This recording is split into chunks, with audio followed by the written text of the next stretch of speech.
Bismillah. Assalamualaikum warahmatullahi wabarakatuh. Alhamdulillahi rabbil alamin. Assalatu wassalamu ala ashrafil anbiya'i wal mursalin sayyidina wa nabiyyina Muhammadin wa ala alihi wa ashabihi wa man tabi'ahum bi ihsanin ila yaumiddin. Amma ba'd. Asyhadu an la ilaha illallah wahdahu la syarika lah wa asyhadu anna Muhammadan abduhu wa rasuluhu la nabiyya wa la rasula ba'dah. Apa kabar teman-teman semuanya? Ya, alhamdulillah. Semoga teman-teman senantiasa dalam keadaan sehat walafiat. Semoga teman-teman senantiasa dalam pada lindungan Allah Subhanahu wa taala dan tetap semangat untuk belajar. Baik, teman-teman, bertemu lagi bersama Pak Jalil di pelajaran pendidikan agama Islam. Kali ini materi yang akan kita bahas adalah tajwid surah At-Tin. Ya. Ketika kita membicarakan tajwid, teman-teman, timbullah sebuah pertanyaan. Mengapa sih kita harus membaca Al-Quran sesuai dengan tajwidnya? Nah, sebelum itu kita akan sepakati dulu kesepakatan belajar kita pada pagi hari ini. Ya, yang pertama adalah menonton video dari awal hingga akhir. Yang kedua, mencatat hal-hal yang penting. Yang ketiga, fokus dan tenang saat menyaksikan video. Yang keempat, menonton kembali jika teman-teman belum paham. Hal-hal yang tidak diperkenankan dalam ketika teman-teman sedang tahap pembelajaran, tidak men-skip video materi. Yang kedua, tidak fokus saat melihat video, mendengarkan video sambil melakukan aktivitas lain, tidak berusaha mencari tahu jika teman-teman belum paham. Nah, Bapak harap tidak ada yang dilanggar ya teman-teman, karena pada pertemuan sebelumnya Bapak telah membahas tentang kewajiban seorang muslim. Ayo, apa ayatnya? Iya, benar teman-teman, tepat sekali. Ayatnya adalah Quran surah Al-Maidah di ayat yang pertama. Salah satu dalilnya ya teman-teman. Ya ayyuhalladzina amanu aufu bil uqud. Wahai orang-orang beriman, penuhilah akad-akad kalian. Nah, akad itu adalah kesepakatan teman-teman. Ketika kita telah sepakat pada suatu hal, kita tidak boleh melanggarnya. Barakallahu fikum. Oke, nah teman-teman, sebelum kita memulai pembelajaran kita pada pagi hari ini, hendaknya kita memohon berdoa kepada Allah Subhanahu wa taala, memohon ilmu yang bermanfaat, dan harapannya adalah apa-apa yang kita pelajari pada pagi hari ini itu melekat pada diri kita. Ya, di antara doa yang diajarkan oleh Nabi Shallallahu alaihi wasallam adalah doa memohon ilmu yang bermanfaat. Ya, silahkan kita baca bersama-sama ya. Allahumma inni as'aluka ilman nafi'a wa rizqan thayyiba wa amalan mutaqabbala. Ya Allah, sesungguhnya aku memohon kepadamu ilmu yang bermanfaat, rezeki yang baik, dan amalan yang diterima. Amin. Ya, semoga Allah menerima doa kita semua ya teman-teman. Allahumma amin. Oke, untuk itu kita akan masuk ke pelajaran. Baik. Nah, ini pertanyaan yang Bapak ajukan pertama kali tadi teman-teman. Mengapa membaca Al-Quran harus sesuai dengan tajwid? Ya, karena teman-teman, Allah Subhanahu wa taala berfirman di dalam Quran surah Al-Muzammil, "Warattilil Qur'ana tartila." Dan bacalah Al-Quran dengan tartil. Teman-teman, makna tartil di sini adalah ya membacanya dengan perlahan, kemudian dengan tajwid yang benar, kemudian dengan tahsin, yakni makharijul huruf yang benar, ya, tanpa adanya kesalahan, teman-teman. Ya, bukan berarti yang dimaksud tartil di sini adalah yang berlagu-lagu gitu, bukan teman-teman. Ya, karena yang lebih wajib itu adalah, yang lebih utama adalah kita memperbagus bacaan dulu teman-teman. Ya, menjauhkan diri daripada kesalahan-kesalahan, baru setelah itu baru kita berlagu. Bukan berarti tidak boleh berlagu ya teman-teman. Berlagu itu juga termasuk bagian daripada sunnah membaca Al-Quran. Sebagaimana sabda Nabi Shallallahu Alaihi Wasallam, "Zayyinul Quran bi aswatikum." Hiasilah bacaan Al-Quran dengan suara kalian. Nah, teman-teman, hiasi loh kata Rasulullah, berarti diperbagus. Baik, kita lanjut ya, teman-teman.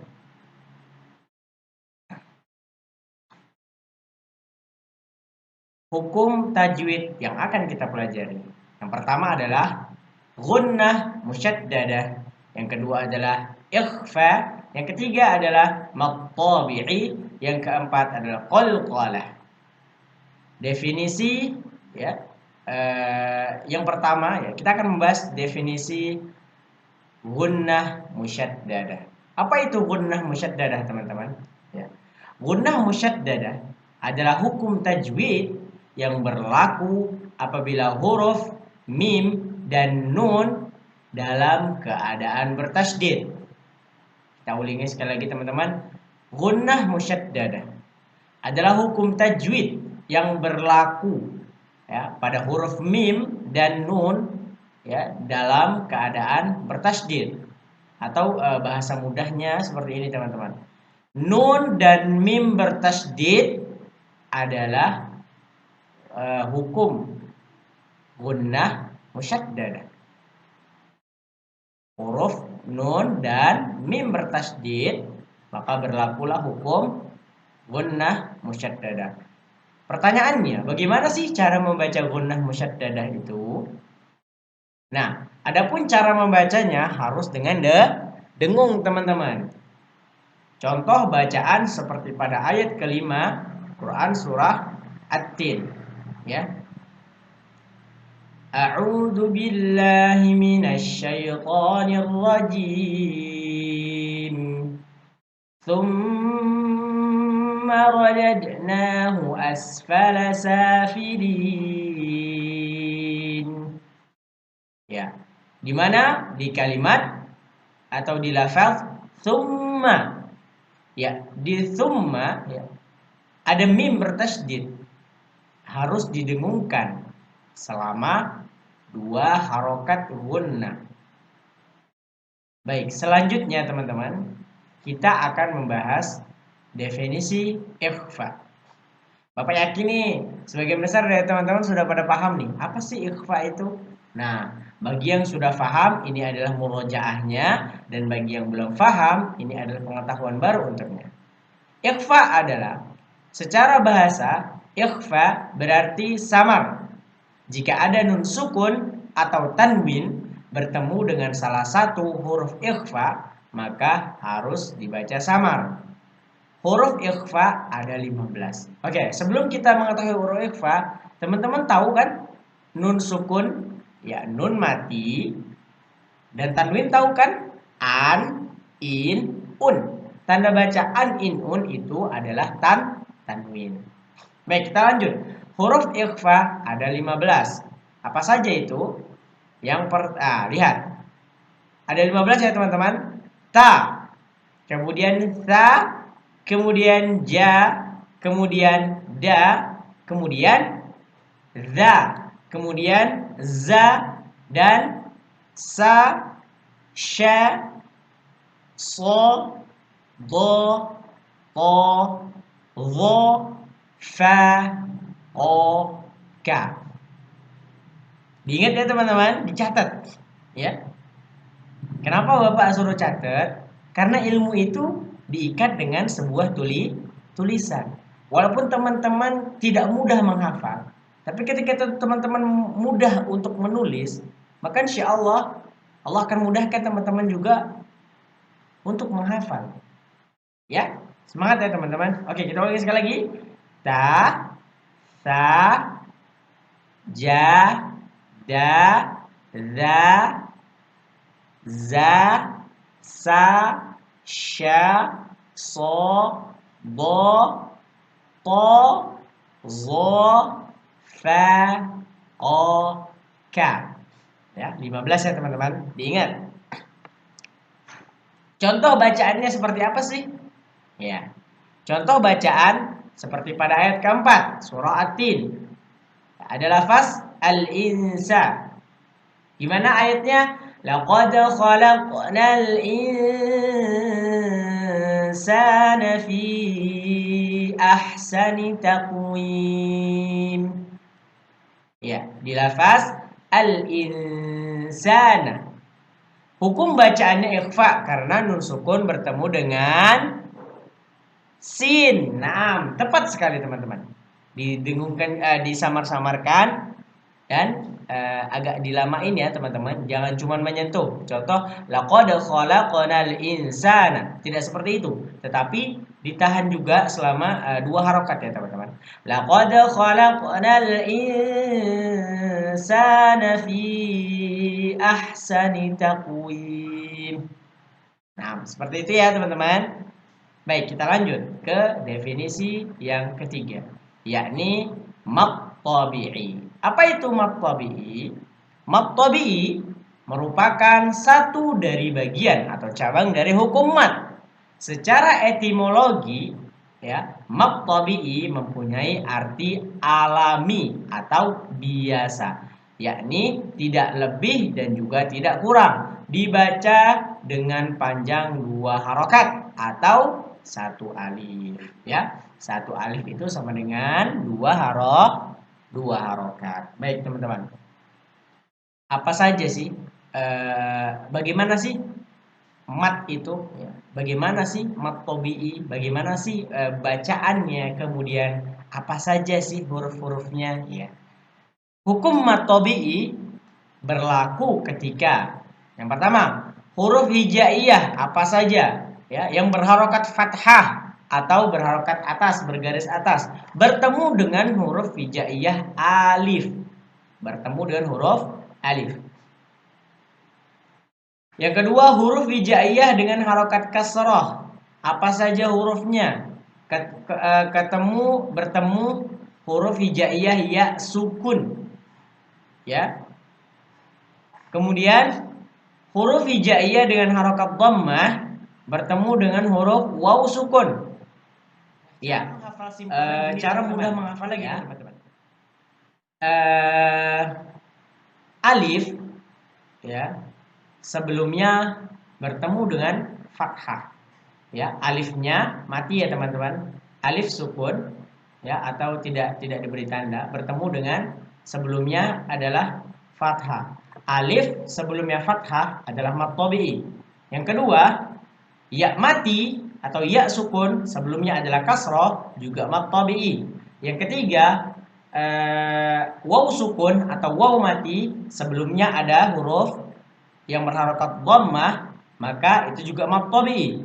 Maka ketika huruf-huruf itu dibaca harusnya dengan panjang 1 alif atau 2 harokat. Ya, ingat dipanjangkan 1 alif atau 2 harokat. Gimana nih contoh bacaannya? Ada yang bisa? Belum ya? Nanti kita contohkan teman-teman. Kita akan lanjut ke definisi berikutnya. Ya, definisi berikutnya.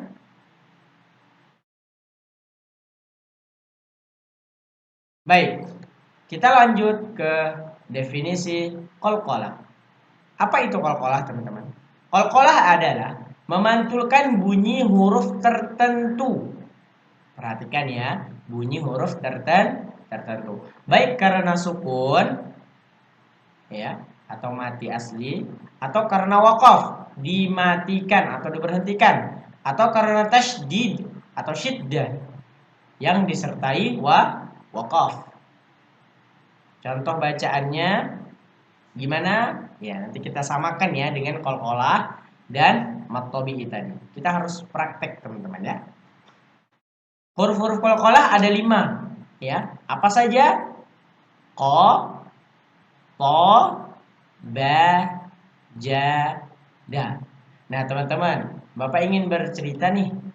Dulu dan saat ini juga sih, Bapak mempelajari huruf qalqalah ini dengan sungguh-sungguh, kemudian Bapak menghafal ya dengan singkatan yang sangat bagus, teman-teman. Kalau di Iqra itu singkatan huruf qalqalah itu baju di toko, bajada toko. Kalau yang Bapak pelajari singkatannya bujaddin, bujaddin, qoto bajada. Nah, seperti itu teman-teman. Baik, Kita akan melanjutkan teman-teman contoh daripada mat tabi'i dan qalqalah. Bagaimana contohnya teman-teman? Ya, perhatikan ya. Di sini Bapak tulis ya, lingkaran bulat berwarna merah itu menandakan dia adalah mat tabi'i. Adapun kotak atau persegi 4 berwarna biru menandakan dia adalah hukum atau bacaan qalqalah. Baik, Bapak akan bacakan nih terlebih dahulu dengan bacaan yang sesuai. A'udzu billahi minasy syaithanir rajim. Bismillahirrahmanirrahim. Wattini wazzaitun.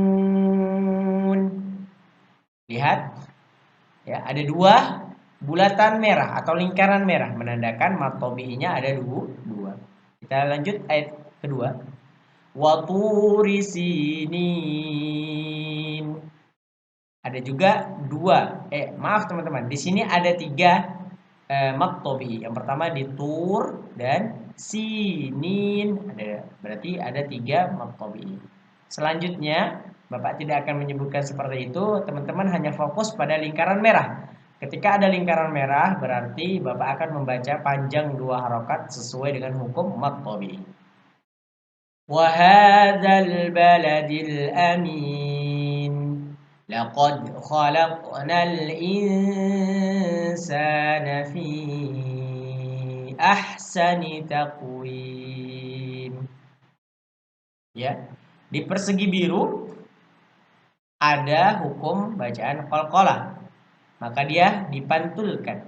Tidak berlebihan ya teman-teman dalam memantulkan hurufnya. Diusahakan sekecil mungkin cara pemantulannya. Karena ketika teman-teman memantulkan dengan berlebihan, maka kesannya huruf tersebut menjadi hidup. Perlu diwaspadai ya teman-teman. Bapak akan ulangi sekali lagi dan kemudian akan Bapak membaca sampai akhir. Teman-teman fokus pada lingkaran dan persegi. Laqad khalaqnal insana fi ahsani taqwim. Tsumma radadnahu asfala safilin.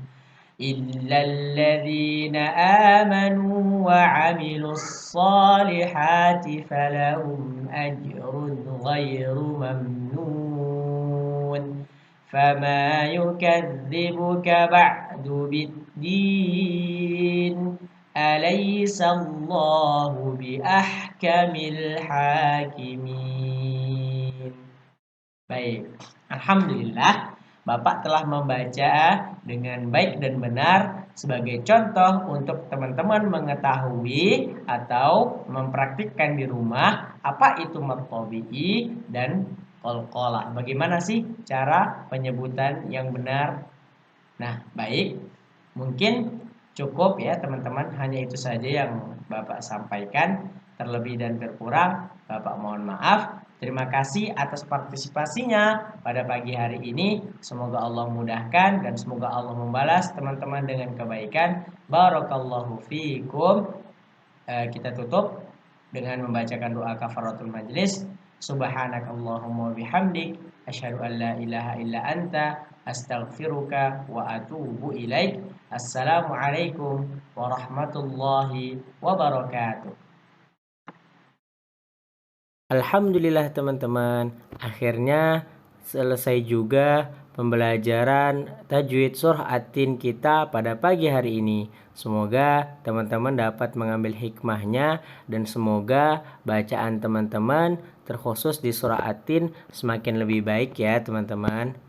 Mudah-mudahan juga mampu diterapkan di surah-surah yang lainnya. Semangat teman-teman. Terima kasih ya sudah hadir di pembelajaran pada pagi hari ini. Jazakumullahu khairan, barakallahu fikum, wa zadakumullahu ilman nafi'an. Semoga Allah membalas dengan kebaikan, semoga Allah memberkahi teman-teman, dan semoga Allah memberikan teman-teman ilmu yang bermanfaat. Sampai jumpa di pekan selanjutnya teman-teman. Assalamualaikum warahmatullahi wabarakatuh.